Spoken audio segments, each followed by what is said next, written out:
And today's verse is something I have not always gotten right. Jesus is talking to his disciples, his apprentices, and in John 14:21, he says this: "Whoever has my commands and keeps them is the one who loves me.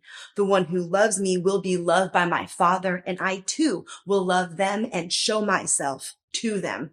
Jesus knew that some people would say they loved God, but would not want to obey God.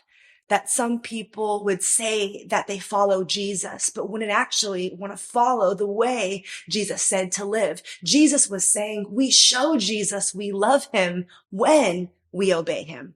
Not when we just quote what he says, but when we live what he says.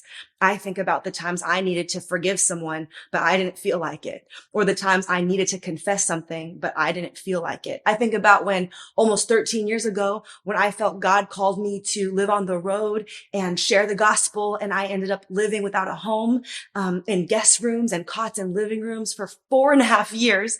I remember when he called me, I didn't feel like it. But everything God calls us to do and everything he commands us to is not just about what he wants from us. It's about what he wants for us. He has something more for us that we can't see on this side of our yes. I know for me that by obeying God, forgiving, confessing, and taking a step of faith and trusting him, I was set free from fears that used to hold me back, healed from wounds that I used to keep hidden, and I drew closer to God than I ever knew was possible.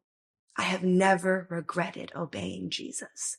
Today, what is one way you can love God through your obedience?